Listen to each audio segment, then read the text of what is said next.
VC, what's up? It's Drew. It's been a while. 6 years. Um, Thought I'd start showing y'all what records I've been finding. It's been so long, um, and I'm just trying to do some more things that I enjoy this year because 2020 was such a shit year. And this is one thing that I enjoy, so just wanted to share what I've been finding when I have had the few opportunities this year to head out pick up some records. A lot of stuff through the mail, obviously, last year. But we'll start with just the first 2 months of this year as if 2020 didn't happen. So this is 2021, just some of the things that I've found and picked up. Um, Been getting really into, heavily into jazz the last few years since I stopped recording for the channel. And when this came back in stock, had to get a copy, right? Miles Lo-Fi kind of blue. This is number 19,277, so not real super limited or anything now. But man, I had to jump on a copy. It's incredible. Everybody says it's awesome. It is. Of course, it's cut at 45, right? So you get like one song on the side occasionally, which is kind of crappy if you don't like getting up. But man, you got a decent system. I don't have anything special, certainly, that's like crazy audiophile great, but man, the package, just the box is really cool. It looks great on the shelf. It sounds amazing. Like when I'm going to play this album now, I'll usually put this on, or I'll put the original 6i on. Those are the two ones I like playing. This is, if you really want to show off the system, though, this is pretty awesome. Next, occasionally win something on eBay from Japan. You put in one of those high bids, don't think you're going to win it. That's usually my strategy on eBay. I'll put in a certain number and then just walk away. Try to be disciplined like that. This is Saxophone Colossus. Been looking for a copy of this forever. A U.S. copy, but they're just so expensive, and these don't go for crazy money or anything. It's on that prestige label. It's really cool. It's just pressed in the 70s. I don't know much about this particular pressing. I just knew I really wanted a copy of this. But you can see the Fireworks label. This is in mono too, which is pretty cool. Sounds crazy good. Japanese stuff I got really into for a while. But I realized that a lot of the Japanese stuff is cut real hot, and it sometimes is loud and a little tinny, so it doesn't have much warmth sometimes. But this recording is pretty nice. But they're so clean and they're immaculate, so you can't go wrong here. And I love this little note. The gentleman I bought it from. Looking forward to doing business with you again. Much appreciation in Japanese. Just such a cool. I love these little touches from sellers. It makes a big difference to me. Like I want to buy from the guy again. All right, gotta get through these quick. I found this locally. Sinatra and the Wee Small Hours. Man, what a beautiful record. Just unbelievable dinner music. Throw this on. Everybody instantly is like, you must be cool. And I'm not. Original Capital black label there. So, I don't know much about the Sinatra stuff at all. My knowledge is super limited, but I saw this locally for really, I think this was like $7, and the cover's really nice. VG Plus all the way. The record, it's got like a couple nicks, but it's like between VG and VG Plus. Plays amazing. It sounds awesome.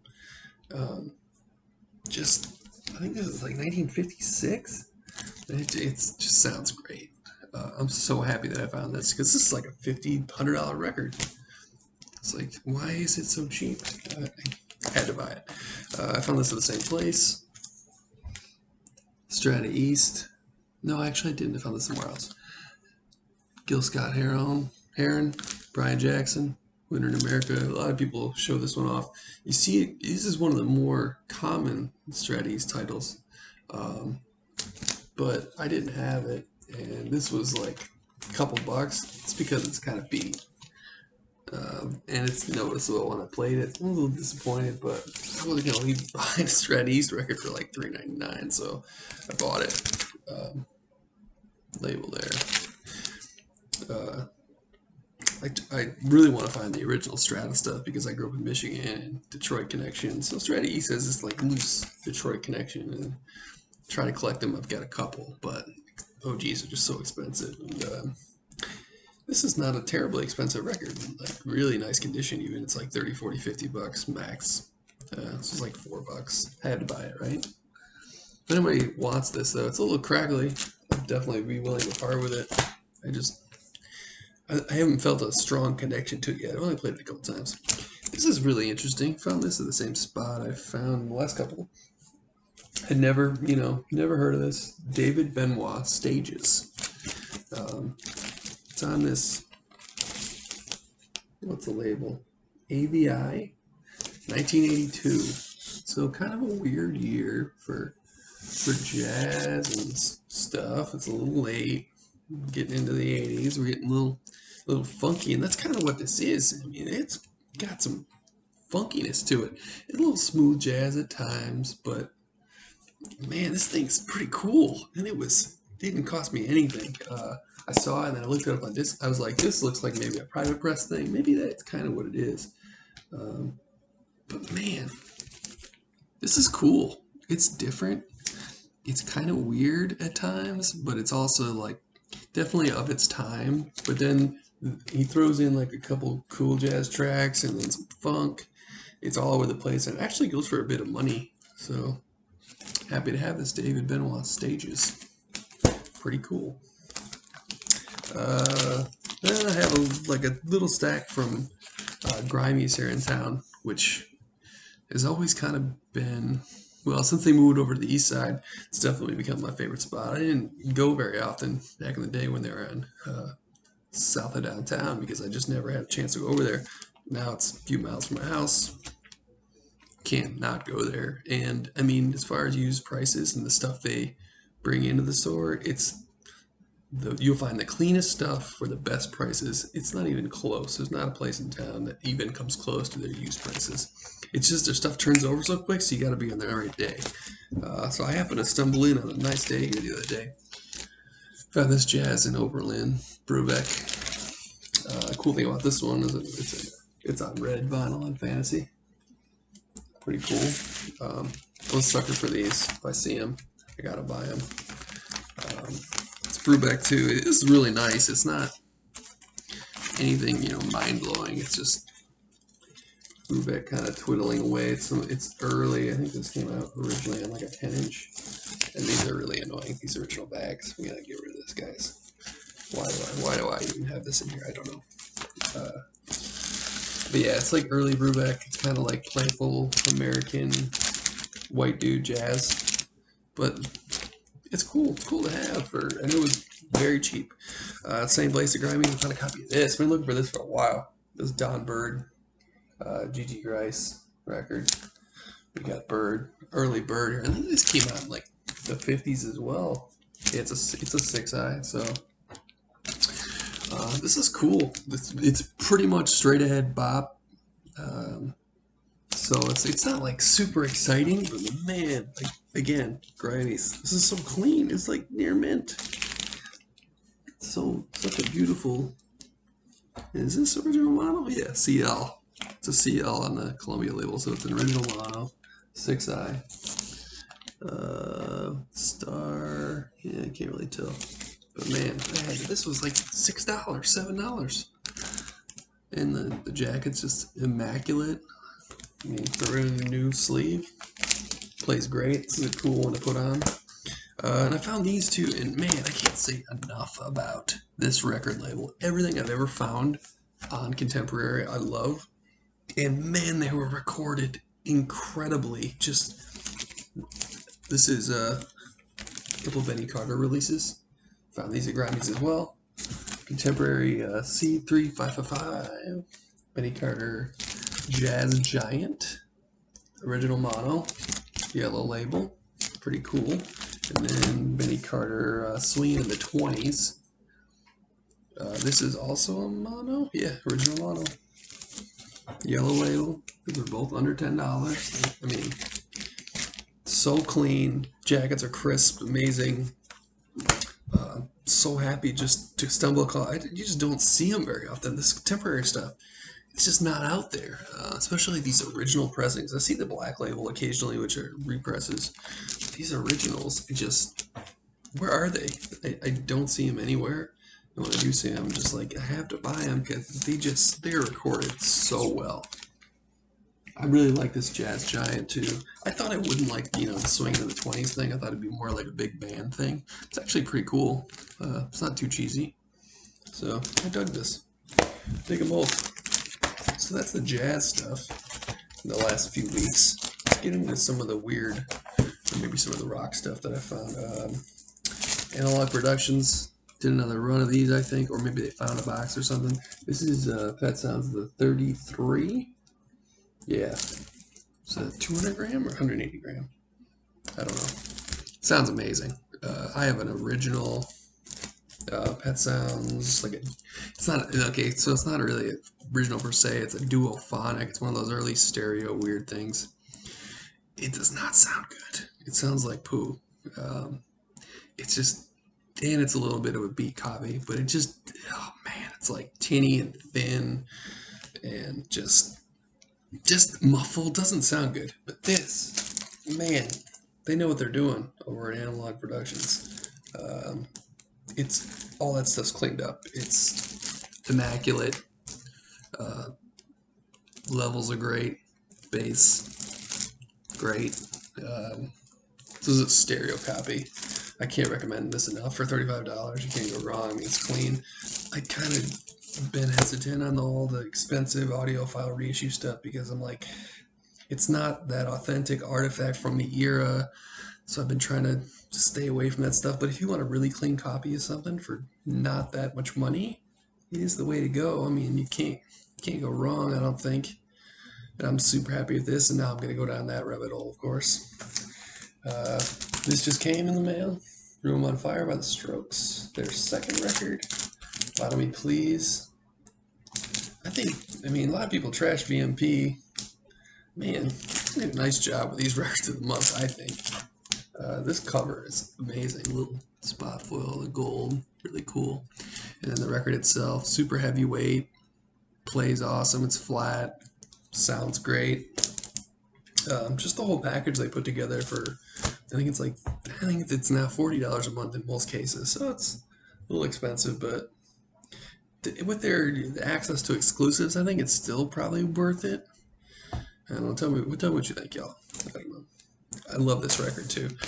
Is This It was like the record I was obsessed with in high school. The Strokes were everything.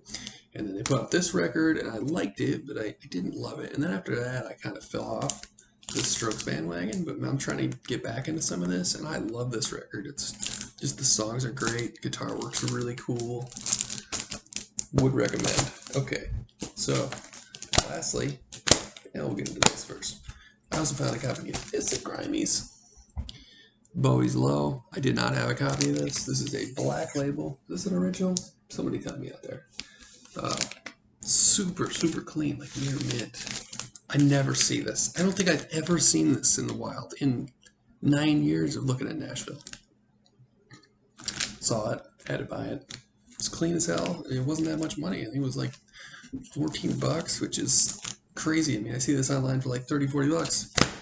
Okay, lastly, just a small stack.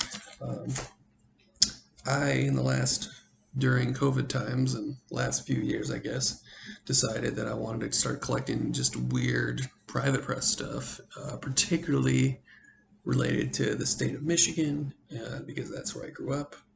And also just anything around here, Nashville, small stuff that maybe people haven't heard of, or it was pressed privately, or specific studios like Woodland Sound, because I live on this side of town. I just think it's cool to try to gather some of that stuff that I can, whatever I can find. So Nashville wise, I found this locally.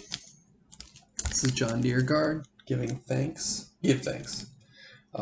This record skews more. He has two records that I know about, and they were both recorded at Woodland Sound Studios in East Nashville, and they're both private label.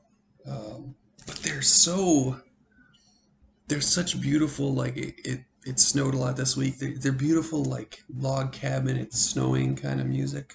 Just really nice. Like if John Denver were a little more interesting kind of thing. Um, they're really good, and they're so well recorded. Like this era, this was 1978 actually, and it sounds like it was recorded in like 72 to me. Like it's that sweet spot where they knew how to record things so well, and they weren't yet using studio gimmickry and tricks and things like that. So it's just like beautifully recorded vocals, acoustic guitars with really tasteful accompaniments. Um, there's the label. And this record's really hard to find. This is the second of the two. Actually, like the other one more, because this one skews a little more godly and Christian-y, and there's songs about, please let me come home. Actually, this one's not too Christian-y. And the way he delivers it, too, you wouldn't even know it's like a Christian folk thing. And I don't even care because it just sounds good. It's really pleasant. His other record is even better. I forget what it's called, but I found that one as well, and I don't have it in front of me right now. Okay, 4 Michigan things, then I'll leave. I've just been gobbling up all the private press Michigan stuff I can find, and trying to learn. There's a great podcast called Insane Michigan. These two guys in the Lansing area where I grew up are doing this podcast based on obscure Michigan recordings. And man, been super helpful for me to learn stuff. I mean, with records, you're always learning. I've been doing this seriously for, decade, since I was, about 10 years now. But man, you're still learning all the time. People collect records for their whole lives and they don't know everything. So I'm discovering this stuff, and as I discover it, I seek it out. And here's a few, like this guy, Crockett. This is a private press out of Grand Rapids, Michigan, on Wild Horse Records. This is really good. That's the reason why it goes for 40, 60 bucks. I paid up for this one. It looks like it was pressed in Cincinnati, which is kind of interesting. There's the label. It's not nothing special on the label. I think this was like later 70s or like 80s. I want to say 82. 83. Actually, it's an 83 recording, but it sounds like 1972, 75. It's sort of this really cool, kind of outsider country, alt country, but some of the electric guitar work on this is really cool. That accompanies the songwriting, which is also good. The songs are really good, and then some of the guitar over top of it is just really awesome. So there's a reason why this goes for a little bit of money. Just songs are really good. So if you're a private press person, Crockett, try to find this one. It's really good. Here's another Northern Star, also a Grand Rapids, Michigan band. This is late 70s. This is 75, and this sounds straight out of 1975. It's proggy. It's Rush meets. God, it's like I don't know about this one yet. There's some instrumentals on this. There's some. It's like Rush meets Kansas to me, kind of deal. Kind of like a light prog stuff. Not the best, but actually this goes for a little bit of money too. I did not pay much for this. Cool private press label, that Star. I actually really like the cover on this too. It's cool. It really stood out to me, and I've seen it a few times sell, and I was like, what is that? That's got to be interesting. The guy in the back, yeah, keyboards, acoustic guitar, there's some violins. Yeah, it's interesting. Check it out if you can find it for cheap. But I need to give this one more of a chance. I haven't given it too many lessons. I think 2 or 3. Here's another one. I think this is Grand Rapids as well. Horse Feather. I want to say. So all these are Grand Rapids. This is 1978. This is very much like the cover suggests it is. Kind of like country rock a la Marshall Tucker Band kind of deal. And it's cool. I like this. And this is a cheap record. If you can find this, I think I didn't pay much for this at all, like less than $10. And I think it's deserves a little more praise than that. So I'm gonna keep listening to this one. It's really cool. Country rock, straight ahead. Some nice guitar work. Songs are pretty good. Definitely check this one out. I think this one will go up in value because more people are going to discover this one. And then lastly, I got a reissue of this because someone just listed an original of this for, I think, $2,000 on Discogs or eBay. This is Earthen Vessel with, I think it's just, oh yeah, it's just called Hard Rock. They're actually posing there in Grand Ledge, Michigan, at the Ledges. This was a reissue done, and I have no idea what year. Gear Fab did this out of Littleton, Colorado. This is fairly recent, last decade. It's really heavyweight, and it sounds really good. I think it's a good reissue. I've got a few of these where they did some psych stuff. This company, and these guys were from East Lansing, Michigan, as far as I know, and it's like Christian psych. The last song is talking about getting high on Jesus. And it's cool. The instruments are really interesting. A lot of such a sucker for like a fuzz guitar and weirdness in songs, and this has got it in spades. The cool thing about this is it was recorded in Nashville at Monument Studios. So it's like, for me, it's like this double whammy of being a Michigan record that was recorded where I live in Nashville, which is also Sonic-like. So it's such a cool little connection. So yeah. These are actually getting harder to come by, so snatch them up if you can, because originals are so expensive. So if you can find this reissue, buy it now. I think this was the only copy I could find in the U.S., and I'm not sure if he has any more. It was on discount. So yeah, that's stuff I found the last month and a half, 2021. Gonna try to do some more things that I want to do for my mental health, because 2020 was a tough year. For most of us, and just trying to get back into doing some things that I really like to do on a regular basis, just to try to get back into some sense of normalcy. I think I lost that in 2020, and this is one of those things that makes me happy, just talking about records and listening to music, and it always has. I think it always will, and I just want to share that with everyone out there, and I hope you enjoy it. Comment if you like any of these records, if you have any of these records, if you think there's anything I should check out. Michigan, Nashville, private press wise, that's the kind of stuff that I'm looking for lately. And I love you guys, and I'll see you later.